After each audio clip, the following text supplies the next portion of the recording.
So 2025 ICC champions ட்ராஃபியோட முதல் match between Pakistan versus New Zealand Karachi நடந்து முடிஞ்சிருச்சு. இதுல பாகிஸ்தான் படுதோல்வி அடைஞ்சிட்டாங்க. நியூசிலாந்து சும்மா தரமா 60 ரன் வித்தியாசத்துல வின் பண்ணிட்டாங்க. இந்த வீடியோல நம்ம பார்க்க போறது என்னன்னு பாத்தீங்கன்னா இந்த மேட்சோட அவார்ட் செக்ஷன் தான். வாங்க உள்ள போலாம். So get the batsman of the award வந்து பாத்தீங்கன்னா நாமினேஷன்ல நிறைய பேர் இருக்காங்க. 2 நியூசிலாந்து பேட்ஸ்மேன் செஞ்சுரி போட்டாங்க, பிளஸ் ஒரு பேட்ஸ்மேன் நல்ல கேம்பியா விளாடினாரு. பட் இந்த அவார்டை வந்து பாத்தீங்கன்னா நான் வில் யங்குக்கு கொடுக்க போறேன். ஒரு ஃபென்டாஸ்டிக்கான நாக் விளாடினாரு. 107 அவரோட 4th ODI 100. நல்லா ஞாபகம் வச்சுக்கோங்க. ஒரு டாம் லேத்தமும் சூப்பரா விளையாடி செஞ்சுரி போட்டார் 118. பட் வில் யங்கோட இன்னிங்ஸ் வந்து ரொம்ப குரூஷலா வந்து அமைஞ்சதுங்க. டாப் ஆஃப் தி ஆர்டர்ல அவங்க Conway, Williamson as well as Daryl Mitchell இந்த மாதிரி ஃபார்ம்ல இருக்க பிளேயர்ஸ் எல்லாம் வந்து பாத்தீங்கன்னா லூஸ் பண்ணிட்டாங்க. பட் ஒரு ரெண்டுல வில்லியம் மட்டும் பாத்தீங்கன்னா ஸ்டெடியா விளையாடினாரு. ஒரு பேஸ்மெண்ட் ஆக்சுவலா செட் பண்ணார் நியூசிலாந்துக்கு. ஸோ அதனால ஹியூஜ் கிரெடிட் அவர் கொடுக்கணும். It deserve to get this award நான் நினைக்கிறேன். ஸோ கெத் போலர் ஆஃப் த மேட்ச் அது வந்து பாத்தீங்கன்னா definitely I will give it to William ரோர்கிங்க. நல்லா ஞாபகம் வச்சுக்கோங்க. நியூசிலாண்டோட நியூ பால் போலர்ஸ், அதாவது மேட் ஹென்ரியா இருக்கட்டும் ரோர்கியா இருக்கட்டும், 2 பேருமே சூப்பரா போட்டாங்க. பட் நான் ஏன் வில்லியம் ரோர்கிக்கு இந்த அவார்ட் கொடுக்குறேன்னா அவர் 2 க்ரூஷியல் விக்கெட்ஸ் எடுத்தாரு. சவுத் ஷெக்கில் தான் இருக்கட்டும், பிளஸ் ரிஸ்வான் தான் இருக்கட்டும். மேபி அந்த ஒரு விக்கெட் வந்து நம்ம வந்து ஃபீல்டர்ஸ்க்கு கொடுக்கலாம், ஏன்னா அந்த மாதிரி ஒரு கேட்ச் எடுத்தாங்க. பட் ஸ்டில் வில்லியம் ரோர்கி அந்த அளவுக்கு பிரஷர் போட்டதுனால தான் வந்து பாத்தீங்கன்னா அந்த பேட்ஸ்மேனால அந்த ஷாட்ஸ் ஆட முடிஞ்சது. ஸோ என்ன பொறுத்த வரைக்கும் William Rourke deserve to get this award. So all rounder of the match வந்து பாத்தீங்கன்னா will give it to Khushdil Shah from Pakistan. நல்லா ஞாபகம் வச்சுக்கோங்க. அவரோட வந்து ஒரு கிட்டத்தட்ட ஒரு பார்ட் டைம் போலர் மாதிரி தான். ஓகே, 7 overs 40 runs ஒரு பார்ட் டைம் போலர் கிட்ட இருந்து உங்களுக்கு கிடைக்குதுன்னா அதை நான் பரவாயில்லன்னு எடுத்துப்பேன். ஏன்னா அவங்களோட மெயின் போலர்ஸ் எல்லாம் கிட்டத்தட்ட மோர் தென் 6.5 7க்கு மேல போயிட்டாங்க எக்கனாமி ரேட். ஓகே, பிளஸ் பேட்டிங்ல 69 of 49 balls ஃபென்டாஸ்டிக் இன்னிங்ஸ்ங்க. அதாவது இந்த இன்னிங்ஸ் மட்டும் இல்லைன்னா பாகிஸ்தான் வந்து இப்போ 60 ரன்ல தோத்துருக்காங்களே, இந்த இன்னிங்ஸ் இல்லைன்னா எனக்கு தெரிஞ்ச ஒரு 100 ரன் 120 ரன் வித்தியாசத்துல தோத்துருப்பாங்க நான் சொல்லுவேன். ஸோ இந்த மேட்ச்லேயே வந்து ஒரே ஒரு பாசிட்டிவ் பாகிஸ்தானுக்கு இருக்குன்னா அது குஸ்டீல் ஷாவோட இன்னிங்ஸ் தான் நான் சொல்லுவேன். It deserve to get this award. So அடுத்தது ultimate fielder of the match பேச்சே கிடையாது. ஸ்ட்ரெயிட்டா எடுத்துட்டு போய் நம்ம கிளென் பிலிப்ஸ்க்கு தான் கொடுக்க போறோம். சரியான கேட்ச் பாயிண்ட் ஏரியால ரிஸ்வான் வந்து பாத்தீங்கன்னா ஒரு கட் ஷாட் ஆனாரு ஆன் த ஏர்ல. சரியான ஒரு டைவ் கேட்ச். அதை பார்க்கும்போது ஒரு ஜாண்டி ரோட்ஸை பார்த்த மாதிரி ஒரு ஃபீல் இருக்கு. ஜெனரலாவே கிளென் பிலிப்ஸ் இந்த மாதிரி கேச்சஸ் எல்லாம் எடுப்பாரு. பட் ஒரு முக்கியமான டோர்னமெண்ட்ல ஒரு முக்கியமான விக்கெட் இந்த மாதிரி வந்து ஒரு கேட்ச் எடுக்கிறது வந்து பாத்தீங்கன்னா ரொம்ப குரூஷலா ஒரு டீமுக்கு அமையும். அதை தான் எக்ஸாக்ட்லி கிளென் பிலிப்ஸ் பண்ணாரு. It deserve to get this allrounder award. So அடுத்தது சொதப்பல் ஆஃப் த மேட்ச். இருங்க நான் சொல்றதுக்கு முன்னாடியே சொதப்பல் ஆஃப் த மேட்ச் சொன்னோன்னே அந்த பிளேயர் நேம் நீங்க சொல்லிட்டீங்களே, இருங்க நான் சொல்றேன். ஸோ சொதப்பல் of the match award goes to Babar Azam. Unfortunately Babar அசாமோட அந்த 64 of 90 balls தான் வந்து பாத்தீங்கன்னா இன்னைக்கு ஒரு மிகப்பெரிய talk of the town and நிறைய கிரிட்டிசிசம் ஃபேஸ் பண்ணிட்டு இருக்காரு. கண்டிப்பா அவரோட இன்னிங்ஸ் வந்து பாத்தீங்கன்னா வாஸ் கோயிங் நோவேருங்க, அதுல எந்த டவுட்டுமே கிடையாது. ஏன்னா 320 டார்கெட் நீங்க சேஸ் பண்றீங்க. நம்ம வந்து ஃபர்ஸ்ட் 10 ஓவர்ல வெறும் 22 தான் பாகிஸ்தான் அடிச்சாங்க. அண்ட் பாபர் அசாம் வந்து பாத்தீங்கன்னா ஸ்னெயில் பேஸ்ல ஆக்சுவலா விளையாடிட்டு இருந்தாரு. கொஞ்சம் அக்ரெசிவா விளையாடி இருக்கணும். எனக்கு என்னவோ என்ன தோணுதுன்னா அவரோட ரெகுலர் ஓபனர் ஃபகார் ஜமான் இல்லாததுனால எப்படி இந்த கேம் அப்ரோச் பண்றதுன்னு தெரியாம முடிச்சாரோ, அதனால பேசாம நம்ம 50 அடிச்சுட்டு போயிடலாம் அப்படியே ஸ்லோவா அப்படின்னு நினைச்சாரான்னு தெரியல. But end of the day அது உண்மையா சொதப்பிச்சு. அதனாலதான் சொதப்பல் of the match award goes to Babar Azam. And last section வந்து பாத்தீங்கன்னா turning point of the match. Turning point of the match வந்து பாத்தீங்கன்னா நான் கண்டிப்பா ஃபகார் ஜமானோட இன்ஜுரி தாங்க சொல்லுவேன். ஏன்னா மேட்ச் ஆரம்பிச்சோடனே வந்து பாத்தீங்கன்னா பவுண்டரி லைன்ல ஃபீல்டிங் பண்ணும்போது இன்ஜுரி ஆச்சு. அதனால வந்து பாத்தீங்கன்னா அவரால் கரெக்டான பொசிஷன்ல வந்து விளையாட முடியல. ஸோ இதுவே ஒரு ஃபுல் ஃபிட் ஃபகார் ஜமான் வந்து பாத்தீங்கன்னா ஓப்பனிங்ல இறங்கி இந்த 320 ரன் டார்கெட்டை சேஸ் பண்ண வந்திருந்தாருன்னா இந்த கேமோட டைனமிக்ஸே டிஃபரெண்டா இருந்திருக்கும்ன்றது என்னோட ஒரு point of view. So definitely turning point of the match வந்து பாத்தீங்கன்னா ஃபகார் ஜமானோட இன்ஜுரி தான் நான் சொல்லுவேன். Finishes off in style. A magnificent strike into the crowd. வணக்கம் நண்பர்களே, welcome to my channel CCF. உங்களுக்கு cricket with mister cocktail furious award செக்ஷன்லாம் பார்த்து நல்லா என்ஜாய் பண்ணியிருப்பீங்கன்னு நினைக்கிறேன்.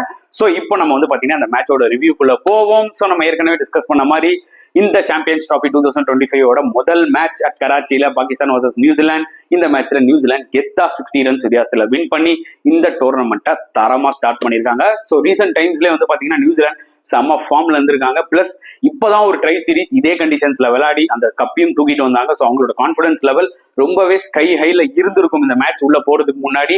அண்ட் அதுக்கேற்ற மாதிரி தான் வந்து பெர்ஃபார்மன்ஸும் கொடுத்துருக்காங்க. ஸோ எப்படி அந்த ட்ரை சீரிஸ்ல குரூஷியல் நாக் சில பிளேயர்லாம் விளையாடினாங்களோ அதே மாதிரி பாத்தீங்கன்னா இந்த ஒரு பர்டிகுலர் மேட்ச்லயுமே அவுட் ஆஃப் ஃபார்மா இருந்த பிளேயர்ஸ் வந்து பாத்தீங்கன்னா கான்ட்ரிபியூட் பண்ணிருக்காங்க. ஸோ ஒரு நல்ல டீமோட அழகு என்னன்னு பாத்தீங்கன்னா கிட்டத்தட்ட எல்லா பிளேயர்ஸும் கான்ட்ரிபியூட் பண்றதுதான். அதுதான் ஆக்சுவலா நியூசிலாந்து லாஸ்டா ஒரு 2 சீரீஸா ஆக்சுவலா காமிச்சிட்டு இருக்காங்க. ஒரு பக்கம் பாகிஸ்தான் அவங்களுக்கு கண்டம் டாஸ்ல இருந்தே ஸ்டார்ட் ஆச்சுங்க. ஏன்னா ஒரு கேப்டன், அதாவது ஹோம் டீம் கேப்டனுக்கு வந்து பாத்தீங்கன்னா அவங்களோட ஹோம் கண்டிஷன்ஸை அசஸ் பண்ண தெரியல. எனக்கு ரொம்ப ஷாக்கிங்கா இருக்கு. பிகாஸ் இதே ப்ராப்ளம் தான் வந்து பாத்தீங்கன்னா ரிஸ்வானுக்கு ட்ரை சீரீஸ்லயும் வந்தது. பேட்டிங் ஆடணுமா போலிங் ஆடணுமான்ற மாதிரி. பிகாஸ் டியூ வருமா வராதா இது எல்லாமே பாத்தீங்கன்னா ஹோம் டீம் இவங்க தான் வந்து அசஸ் பண்ணிருக்கணும். நான் கேப்டனை மட்டும் குறை சொல்ல வரும்ல, என்டையர் மேனேஜ்மெண்ட்மே தான் நான் சொல்றேன். எதனால ரிஸ்வான் இந்த டிசிஷன் எடுத்திருப்பாருன்னா, டாஸ் வின் பண்ணி போலிங் எடுக்கிறது. ட்ரை சீரிஸ் ஃபைனல்ஸ்ல வந்து பாத்தீங்கன்னா அவங்க டாஸை தோத்துட்டு ஃபர்ஸ்ட் பேட்டிங் ஆடி இருப்பாங்க. அதுல ஜஸ்ட் 240 தான் அடிச்சிருப்பாங்க. அது வேலைக்காவாதுன்னு நினைச்சிட்டு தான் ஆக்சுவலா இந்த டிசிஷன் எடுத்திருக்காரு. பட் ஆனா செகண்ட் ஹாஃப்ல பால் அந்த அளவுக்கு திரும்பிச்சு. இன்கேஸ் பாகிஸ்தான் டாஸ் வின் பண்ணி பேட்டிங் ஆடி ஒரு 300க்கு மேல அடிச்சிருந்தாங்கன்னு வச்சுக்கோங்களேன், டெஃபினட்டா செகண்ட் ஹாஃப்ல இவங்க கூட வின் பண்ணிருக்கலாம். ஸோ இதெல்லாம் வந்து பாத்தீங்கன்னா சின்ன சின்ன இம்பார்ட்டன்டான ஒரு ஸ்ட்ராட்டஜி ஒரு ஐசிசி டோர்னமெண்ட் போறதுக்கு முன்னாடி. இதை வந்து பாகிஸ்தான் கேப்டனும் சரி மேனேஜ்மெண்ட்டும் மிஸ் பண்ணிட்டாங்கன்னு எனக்கு தோணுது. But end of the day New Zealand deserve to win this match. ஏன்னா எல்லா சைட்ஸ்லுமே வந்து பாத்தீங்கன்னா அவங்க வந்து பெர்ஃபெக்டா இருந்தாங்கன்னு தான் நான் சொல்லுவேன். ஸோ ஒன்ஸ் டாஸ் வின் பண்ணி வந்து பாத்தீங்கன்னா ரிஸ்வான் போலிங் எடுத்தாரு அண்ட் 320 ரன்ஸ் போஸ்ட் பண்ணாங்க நியூசிலாந்து. எனக்கு என்ன நியூசிலாந்து கிட்ட ரொம்ப பிடிச்சிருக்குன்னு பாத்தீங்கன்னா, இந்த ட்ரை சீரீஸ்ல வந்து பாத்தீங்கன்னா கேன் வில்லியம்சன், டேரல் மிச்சல் இந்த மாதிரி பிளேயர்ஸ்லாம் செம ஃபார்ம்ல இருந்தாங்க. கிளென் பிலிப்ஸுமே. அண்ட் கடைசி மேட்ச்ல மட்டும் ஃபைனல்ல மட்டும் பாத்தீங்கன்னா டாம் லேத்தம் ஒரு 50 அடிச்சு ஃபார்முக்கு வந்தாரு. அதுக்கு முன்னாடி 2 மேட்ச்ல பாத்தீங்கன்னா அவர் டக் அவுட். புரியுதா உங்களுக்கு? அண்ட் அந்த 3 மேட்ச்லயுமே வில்லியங் வந்து ஒண்ணுமே ஸ்கோர் பண்ணலங்க. ஓகேங்களா? Literally failure. ஆனா இந்த ஒரு இம்பார்ட்டன்ட் மேட்ச்ல பாருங்க, வில்லியங் இறங்கி ஒரு அற்புதமான 100 அடிச்சாரு. பிளஸ் டாம் லேத்தம், அதாவது அந்த லாஸ்ட் மேட்ச் முன்னாடி வரைக்கும் இவர் டீம்லயே தேவைப்படாதுன்ற மாதிரி ஒரு சிச்சுவேஷன்ல இருந்தாரு. ஓகேங்களா? பட் பாருங்க ஃபைனல்ல ஒரு 50 போட்டாரு ட்ரை சீரிஸ் ஃபைனல்ல. இப்போ இம்பார்ட்டன்டான ஃபர்ஸ்ட் மேட்ச்ல சாம்பியன்ஸ் ட்ராஃபி மேட்ச்ல ஒரு செமையான ஒரு 100 அடிச்சிருக்காரு. So it shows their batting குவாலிட்டியில. ஸோ அந்த டீம்ல அந்த டாப் 6ல anyone can score and 100 and win the match for you. So இது வந்து ஒரு சரியான அட்வான்டேஜ் ஃபார் நியூசிலாந்து. அதுல எந்த டவுட்டுமே கிடையாது. இந்த பர்டிகுலர் டோர்னமெண்ட்ல New Zealand is the team to beat அப்படின்னு தான் நான் கண்டிப்பா சொல்லுவேன். ஆக்சுவலா ஓப்பனிங்ல நல்ல ஸ்டார்ட் தாங்க. பட் அப்புறம் ஒன்ஸ் ரிஸ்வான் வந்து என்ன பண்ணாருன்னா, கிளவரா வந்து 10 ஓவருக்குள்ளேயே அப்ரார் அஹ்மத் எடுத்துட்டு வந்தாரு. அவர் கான்வே விக்கெட் எடுத்தாரு. அதுக்கப்புறமா நசீம் ஷாவோட ஃபர்ஸ்ட் ஸ்பெல் ஃபென்டாஸ்டிக்கா இருந்தது. அவர் வந்து கேன் வில்லியம்சனை சீப்பா அவுட் ஆகுனாரு காட் பிஹைண்ட். அந்த டைம்ல ரியலா வந்து நியூசிலாந்து வேற ட்ரபிள் 40-2. அதுக்கப்புறம் மிச்சலும் சரி யங்கும் அப்படியே ஒரு பார்ட்னர்ஷிப் கொண்டு போயிருந்தாங்க. But bad shot from Daryl மிச்சல்ங்க. நான் இது எக்ஸ்பெக்ட் பண்ணவே இல்லை அவர்கிட்ட இருந்து. ஜென்ரலா அப்படியே ஸ்லோவா ஸ்டார்ட் பண்ணுவாரு, அப்புறம் ஸ்பின்னர்ஸ் அட்டாக் பண்ணுவாரு. கேம் முடியும் போது பாத்தீங்கன்னா நல்லா 100 ஸ்ட்ரைக் ரேட்ல ஒரு நல்ல நாக் ஆடி போயிருப்பாரு இன் ரீசன்ட் டைம்ஸ். பட் இந்த மேட்ச்ல அவர் அவுட் ஆன விதம் was not acceptable at all. ஏன்னா ஹாரிஸ் ராஃபோ தூக்கி கிரவுண்ட் விட்டு வெளில அடிக்கணும்ன்ற மாதிரி ஒரு ஸ்லாக் ஆனாரு. நல்லா ஞாபகம் வச்சுக்கோங்க, நியூசிலாந்து தோத்துருந்தா நான் கையை நீட்டி முதல்ல வந்து என்ன சொல்லியிருப்பேன்னா, நியூசிலாந்து தோக்க காரணம் ஃபர்ஸ்ட் டேரல் மிச்சல் ஆடின இந்த ஷாட் தான் சொல்லியிருப்பேன். லக்கிலி வந்து பாத்தீங்கன்னா அதுக்கப்புறம் வந்த பிளேயர் சூப்பரா ஆடிட்டாரு. So they were under trouble 75-3. நல்ல ஒரு ஆப்பர்ச்சுனிட்டி பாகிஸ்தானுக்கு இப்ப கேமுக்குள்ள பூரா. பட் அப்பதான் வந்து பாத்தீங்கன்னா டாம் லேத்தமா இருக்கட்டும், வில்லியங்கா இருக்கட்டும் சென்சிபிளா விளையாடினாங்க. வில்லியங்கோட இன்னிங்ஸ் எப்படி இருந்ததுன்னா, ஃபர்ஸ்ட் பால்ல இருந்தே மிடில் ஆஃப் த பேட்ல ஆடும்போது நமக்கு தெரிஞ்சது ஓகே கொஞ்சம் நல்ல நிக்ல இருக்கிற மாதிரி தான் தோணுது. பட் ஆனா அவருக்கு ஒரு பெரிய இன்னிங்ஸ் தேவைன்னு சொல்லி அதுக்கேற்ற மாதிரி தான் வந்து பாத்தீங்கன்னா சூப்பரா ஒரு ரெண்டுல விளையாடிட்டு இருந்தாரு. என்னதான் ஆப்போசிட்ல விக்கெட்ஸ் இருந்தாலுமே அவருக்கு ஏற்ற மாதிரி கரெக்டா டாம் லேத்தமும் வந்தாரு. அந்த லெஃப்ட் ரைட் காம்பினேஷன் பெர்ஃபெக்ட்டா உங்களுக்கு செட் ஆச்சு. ஒரு டிபிக்கல் 50 ஓவர்ஸ் கேம் நீங்க எப்படி அப்ரோச் பண்ணுவீங்க? 76-3 போது அந்த டைம்ல நீங்க திருப்பி அடிச்சு ஒரு விக்கெட்டை விட்டீங்கன்னா இன்னும் டீம் தர்ம சங்கடத்துல போயிடும். அவங்க 2 பேரும் இனிஷியலா கொஞ்சம் டைம் எடுத்துக்கிட்டாங்க, ஒரு 10 ஓவர் எடுத்துக்கிட்டாங்க, அப்படியே பார்ட்னர்ஷிப்பை டெவலப் பண்ணாங்க. அதுக்கப்புறமா தான் வந்து பாத்தீங்கன்னா அக்ரெசிவா விளையாட ஆரம்பிச்சாங்க. 32 ஓவர்ஸ்க்கு அவங்க வெறும் 140 138 தாங்க இருந்தாங்க. நல்லா ஞாபகம் வச்சுக்கோங்க. அதுக்கப்புறம் அடுத்த 18 ஓவர்ல பாத்துக்கோங்க கிட்டத்தட்ட 170 ரன்ஸ் அடிச்சிருக்காங்க. ஸோ இப்படிதான் ஒரு ஓடி இன்னிங்ஸை நீங்க பில்ட் பண்ணணும். ஏன்னா லேட்டரா வந்து பாத்தீங்கன்னா உங்க கையில விக்கெட்ஸ் இருந்ததுன்னா நீங்க வந்து அக்ரெசிவா ஆடலாம். ஸோ இதுதான் 50 ஓவர்ஸ் டெம்ப்ளேட். அதுதான் எக்ஸாக்ட்லி வில்லியங்கும் சரி டாம் லேத்தமும் ப்ரொவைட் பண்ணாங்க. அதுக்கப்புறம் வில்லியங் 107 அவுட் ஆயிட்டாரு. அதுக்கப்புறம் ஃபார்ம் பிளேயர் கிளென் பிலிப்ஸ் வந்தாரு. ஸோ கிளென் பிலிப்ஸும் சரி இந்த பக்கம் டாம் லேத்தமும் சரி சும்மா அடிச்சு நொறுக்கிட்டாங்க ஆக்சுவலா பாகிஸ்தானை. இன்ஃபேக்ட் லாஸ்ட் 8 ஓவர்ஸ்ல 100 ரன்ஸ் கொடுத்துருக்காங்க பாகிஸ்தான். ஏன்னா நம்ம நியூசிலாந்து பேட்டிங்கா பாராட்டிட்டோம். ஓகே கிளென் பிலிப்ஸும் ஒரு 7 நாக் விளையாடினாரு. 37 பால் 61 ரன்ஸ். அவரும் நல்ல கேமியோ விளையாட்டாரு. 320 அடிச்சிட்டாங்க. பாகிஸ்தான் போலிங் எடுத்துக்கிட்டீங்கன்னா pick of the bowlers Naseem ஷாவோட ஃபர்ஸ்ட் ஸ்பெல் அமேசிங்கா இருந்துச்சு. ஓகேங்களா? அதுக்கப்புறம் அப்ரார் அஹ்மத் இந்த மேட்ச்ல சூப்பரா போட்டாரு. ஏன்னா ட்ரை சீரிஸ் ஃபைனல்ல had a very ordinary game. Daryl Mitchell பெருக்கினே இருந்தாரு. பட் இந்த மேட்ச்ல சூப்பரா போட்டாரு. At the same time Khushdil Shah கூட வந்து பாத்தீங்கன்னா எக்கனாமிக்கலா வந்து போட்டுட்டு போனாரு ஒரு பார்ட் டைம் ஸ்பின்னரா. But unfortunately Shaheen Afridi was so ordinary. ஒரு விக்கெட் கூட எடுக்கல. 10 ஓவர் 68 ரன்ஸ். மறுபடியும் டெத்ல நிறைய ரன் கொடுத்தாரு. ஹாரிஸ் ராஃப் இன்ஜுரிக்கு அப்புறம் வராரு. இனிஷியல் 4-5 ஓவர்ஸ் நல்லா போட்டாரு. ஆனா லாஸ்ட் 5 ஓவர்ல கிட்டத்தட்ட 60 ரன் கொடுத்துருக்காருங்க. இவரெல்லாம் ஒரு பிரீமியம் ஃபாஸ்ட் பவுலர். 60 ரன் கொடுக்கறதுல அநியாயம். எஸ் ஜெனரலா ஹாரிஸ் ராஃப் விக்கெட் எடுத்தாலும் ரன்ஸ் கொடுப்பாரு. பட் இந்த அளவுக்கு பாத்தீங்கன்னா டெத் போலிங் வீக்கா இருக்கிறத பார்க்கும்போது பாகிஸ்தான் நிஜமாவே இந்த டோர்னமெண்ட்ல எப்படி அடுத்த 2 மேட்ச் விளையாட போறாங்கன்னு நினைக்கும் போது ரொம்பவே எனக்கு ரொம்ப பயமா இருக்கு. அதுல எந்த டவுட்டுமே கிடையாது. And at the same time இந்த ஒரு 320 டார்கெட்டை எப்படி சேஸ் பண்ண போறாங்க நம்மளுக்கு ஒரு விஷயம் நல்லா தெரியும். ஃபக்கார் ஜமான் ஓப்பனிங் இறங்க மாட்டாருன்னு. ஏன்னா ஃபர்ஸ்ட் ஓவர்லயே அவர் வந்து பாத்தீங்கன்னா அந்த ஃபீல்டிங் பண்ணும்போது இன்ஜுரி ஆயிட்டாரு. ஸோ டைம் வந்து பாத்தீங்கன்னா டெஃபினட்டா செட் ஆகாது அவர் ஓப்பனிங் வந்து விளையாட. ஸோ அவரால் மேக்ஸிமம் செகண்ட் டவுன் தான் விளையாட முடியுன்ற மாதிரி அம்பையர்ஸும் சொல்லிட்டாங்க. அது ஒரு மிகப்பெரிய செட் பேக்னு நான் சொல்லுவேன். ஏன்னா இந்த 320 டார்கெட்டை ஒரு ஃபுல் ஃபிட் ஃபக்கார் ஜமான் வந்து இறங்கி ஓப்பனிங்ல அப்படி நின்றுந்தாருன்னு வச்சுக்கோங்களேன், கேமோட டைனமிக்ஸை டோட்டலா மாறி இருக்கும் சீரியஸா. ஏன்னா அவர் அக்ரெசிவா ஆடி இருப்பாரு, அந்த ஒரு ஸ்டார்ட் கொடுத்துருப்பாரு. அன்பார்ச்சுனேட்லி என்ன ஆச்சுன்னு பாத்தீங்கன்னா, இவர் இன்ஜுரினால பாபரும் சரி சவுத் ஷக்கீலும் தான் ஓப்பனிங் இறங்குறாங்க. சவுத் ஷக்கீல் வந்து பாத்தீங்கன்னா ரொம்ப டென்டேட்டிவா விளையாடினாரு. அதுதான் ஒரு மிகப்பெரிய டிஸ்அட்வான்டேஜா வந்து அமைஞ்சிருச்சு. ஏன்னா ஒரு பக்கம் பாபர் அசாம் இனிஷியலா கொஞ்சம் டைம் எடுத்துப்பாரு, ஃபக்கார் ஜமானா இருந்தா ஃபர்ஸ்ட் பால் வந்து அடிக்க ஆரம்பிச்சிருப்பா, அந்த காம்பினேஷன் செட் ஆயிருக்கும். அன்பார்ச்சுனேட்லி சவுத் ஷக்கீல் வந்து பாத்தீங்கன்னா ஒரு டைம் அவர் எடுத்துக்கிறாரு. ஒரு ஸ்டேஜுக்கு அப்புறம் பாத்தீங்கன்னா 8 over 14 run 7 over 14 run Saud ஷக்கீலும் அவுட் ஆயிட்டு போயிட்டாரு. நம்பர் 3 ரிஸ்வானும் வந்து பாத்தீங்கன்னா நாட் குயிக் ஸ்டார்டர். ரிஸ்வானும் சரி பாபர் அசாம் சரி போட்டு கடாயிறாங்க. 10 ஓவர் 22 போதே முடிஞ்சு போச்சு கேம். புரியுதா உங்களுக்கு? நீங்க 320 சேஸ் பண்ணணும்னா என்னதான் நல்ல பேட்டிங் ட்ராக்கா இருந்தா கூட 10 ஓவருக்கு 50 ரன்னாவது உங்களுக்கு மினிமம் தேவை. 22 எல்லாம் அடிச்சுட்டு லாஸ்ட் 40 ஓவர்ல நீங்க கேட்ச் அப் கேம் விளையாடணும்னா அது பாசிபிலிட்டியே கிடையாது. லிட்டரலி பாபர் அசாம்லாம் ஒரு எக்ஸ்பீரியன்ஸ் பிளேயர், எப்படி இந்த சேஸை எடுத்துட்டு போயிருக்கணும்ன்றத ஒரு இந்நேரம் தெரிஞ்சிருக்கணும். ஆனா அவர் கன்ஃபியூஷனா நின்னது வந்து பாத்தீங்கன்னா எனக்கு ஒரு மாதிரி ஆச்சரியமா இருந்தது. புரியுதா உங்களுக்கு? அண்ட் ஃபக்கார் ஜமான் அதுக்கப்புறம் செகண்ட் டவுன் வந்தாரு. அன்பார்ச்சுனேட்லி இன்ஜுரினால அவரால் ஃபாஸ்டா ஓட முடியல.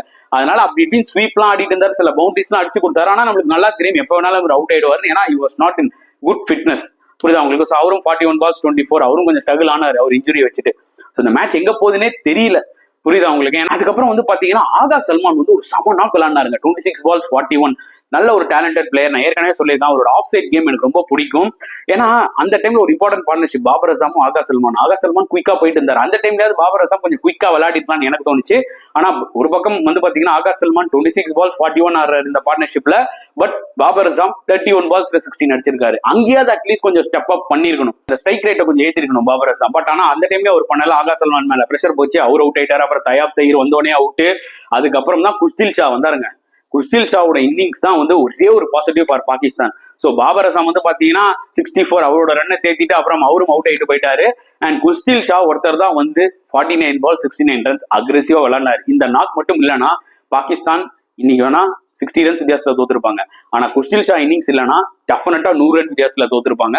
சரியான ஒரு நாள், கண்டிப்பா அவருக்கு அந்த அப்ரிசியேஷன் சொல்லியே ஆகணும். அப்புறம் லாஸ்டா ஷஹீன் அஃப்ரிடி நசீம் ஷாலாம் ஒரு 12-14 ரன் அடிச்சதுனால வந்து பாத்தீங்கன்னா ஓரளவுக்கு 260 அவங்களால வர முடிஞ்சது.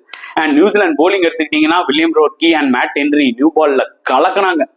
அன்பலியபிளா இருந்தது அவங்களோட நியூ பால் ஸ்பெல். அதுக்கேற்ற மாதிரி தான் வில்லியம் ரோட்கி வந்து 2 விக்கெட் எடுத்தாரு. அது ஃபீல்டர்ஸ்க்கு தான் அந்த கிரெடிட்டை கொடுக்கணும். பட் இவர் போட்ட பிரஷர்னால தான் பேட்ஸ்மேனும் அந்த ஏர்ல அடிச்சாங்க. அதுக்கப்புறம் நியூசிலாண்டோட ஸ்பின்னர்ஸ் சாண்ட்னர் வந்து 3 விக்கெட் எடுக்கிறதா இருக்கட்டும். பட் அதோட முக்கியமா மைக்கேல் பிரேஸ்வெல், அந்த ட்ரை சீரீஸ்ல சொல்லியிருப்பான் மைக்கேல் பிரேஸ்வெல்லோட போலிங் அவுட்ஸ்டாண்டிங்கா இருக்குன்னு. அதுக்கேற்ற மாதிரி தான் 10 overs once again just 39 runs கொடுத்து ஒரு விக்கெட். அன்பலியபிள் ஸ்பெல்லுங்க, சொல்றதுக்கு எதுவுமே இல்லை. இன்ஃபேக்ட் நேதன் ஸ்மித்தை லாஸ்டா தான் எடுத்துட்டு வந்தாரு. இது 6வது போலரா தான் சாண்ட்னர் எடுத்துட்டு வந்தாரு. அந்த 6வது போலரை எடுத்துட்டு வந்தோம். ஃபர்ஸ்ட் ஓவர்லயே வந்து பாத்தீங்கன்னா இம்பார்ட்டன்ட் விக்கெட் ஆஃப் ஆகா சல்மான் விக்கெட் எடுத்திருப்பாரு. சோ சாண்ட்னரோட கேப்டன்ஷிப்பா இருக்கட்டும், போலிங் ரொட்டேஷனா இருக்கட்டும் வேற லெவல்ல இருந்துச்சுங்க. டியூ வந்துட போதுன்னு சொல்லிட்டு என்ன பண்ணாருன்னு பாத்தீங்கன்னா கிளென் பிலிப்ஸையும் சரி பிரேஸ்வெல்லையும் சரி டக்குன்னு போலிங் போட விட்டாரு. அந்த டைம்ல கொஞ்சம் லெஃப்ட் ஹேண்ட் பேட்ஸ்மேன்ஸும் இருந்தாங்க ஆப்போசிட்ல. சோ அதனால ரொம்ப கிளவரா ஹேண்டில் பண்ணாரு ஆக்சுவலா அந்த சிச்சுவேஷனை சாண்ட்னர். சோ அவருக்கும் பாத்தீங்கன்னா ஹியூஜ் கிரெடிட் கொடுத்தாகணும். So Pakistan will be damn disappointed அவங்க ஹோம் கிரவுண்ட்ல. புரியுதா உங்களுக்கு? அவங்க ஹோம் கிரவுண்ட்ல இந்த மாதிரி ஒரு பெர்ஃபார்மன்ஸை யாருமே எதிர்பார்த்திருக்க மாட்டாங்க. அது ஒரு ஐசிசி சாம்பியன்ஸ் ட்ராஃபி மாதிரி. ஏன்னா லாஸ்டா வந்து பாத்தீங்கன்னா இந்த மாதிரி ஒரு ஐசிசி டோர்னமெண்ட் பாகிஸ்தான்ல நடந்தது 1996ல. அப்ப பாத்துக்கோங்க, கிட்டத்தட்ட 30 வருஷம் கழிச்சு இப்ப நடக்குது. So crowds will be so disappointed. இன்னொரு விஷயம் எனக்கு என்ன ரொம்ப டிசப்பாயிண்டிங்கா இருந்ததுன்னா, இது பாகிஸ்தானோட ஹோம் கேம் தானங்க. ஆனா கிரௌடு பார்க்கும்போது ஃபுல் கிரௌடு வரல. என்னதான் வந்து பாத்தீங்கன்னா கராச்சியில டிராபிக் இஷ்யூஸ் அது இதுன்னு இருந்தாலுமே ஒரு ஐசிசி ஈவெண்ட் உங்க ஹோம் டீம் ஆடுன்னும் போது ஒரு ஃபுல் கிரௌட் வந்திருந்தா நல்லா இருந்திருக்கும்ல. அந்த ஃபுல் கிரௌட் பார்க்காதது எனக்கு வந்து எப்படி தோணுச்சுன்னா, இல்ல என்ன அது அதிசயமா இருக்கு. சோ ஐசிசி கண்டிப்பா கொஞ்சம் டிசப்பாயிண்ட் ஆயிருப்பாங்களா, என்ன அது கல்லா கட்டாது போல இருக்கு இங்க பாகிஸ்தான்ல. பாகிஸ்தான் மேட்ச்லயே கூட்டம் இல்ல, மத்த மேட்ச்ல எல்லாம் எங்க இருக்க போகுதுன்ற மாதிரி. சோ நிறைய பேர் என்ன சொல்ல வராங்கன்னா, துபாயில கூட நம்மளால ஃபுல் கிரௌட் பார்க்க முடியும், பாகிஸ்தான்ல பார்க்க முடியுமான்ற மாதிரி சில பேர் பேசிட்டு இருக்காங்க. எனிவேஸ் வெயிட் பண்ணி பார்ப்போம். சோ பாகிஸ்தானுக்கு ஃபர்ஸ்ட் மேட்ச்ல ஒரு மிகப்பெரிய அடி. சோ அவுட் ஆஃப் த டோர்னமெண்டான்னு கேட்டீங்கன்னா அப்படி நம்ம சொல்ல முடியாது. இன்னும் 2 மேட்ச் இருக்கு. அவங்க இந்தியாவையும் பங்களாதேஷையும் கூட வின் பண்ணலாம். இந்த மேட்ச் வந்து எப்படின்னா இல்ல, இந்த டோர்னமெண்ட் எப்படின்னா இல்ல, ஒரு மேட்ச் தோத்துட்டீங்கன்னா நீங்க வந்து இக்கட்டான நிலைமையில போயிடுவீங்க. அடுத்த 2 மேட்ச் நீங்க கன்ஃபார்மா வின் பண்ணி ஆகணும். இப்போ வேற பயங்கரமான ரன் ரேட்ல வேற பாகிஸ்தான் தோத்ததுனால அடுத்த 2 மேட்ச் கம்பல்சரியா அவங்க வின் பண்ணியே ஆகணும் with better run rate. And New Zealand almost ஒரு கால தூக்கிட்டு அப்படி செமிஃபைனல்ல வச்சுட்டாங்கன்னு நான் கண்டிப்பா சொல்லுவேன். சோ இந்த மேட்சை பத்தி நீங்க என்ன ஃபீல் பண்றீங்க, நியூசிலாண்டோட டாமினேஷனை பத்தி நீங்க என்ன ஃபீல் பண்றீங்க, மறக்காம கமெண்ட் செக்ஷன்ல போடுங்க. இந்த வீடியோ பிடிச்சிருந்தா லைக் பண்ணுங்க, ஷேர் பண்ணுங்க, முடிஞ்சா சப்ஸ்கிரைப் பண்ணுங்க. நெக்ஸ்ட் வீடியோல பார்க்கலாம் ஃப்ரெண்ட்ஸ். அன்டில் தென் பாய்.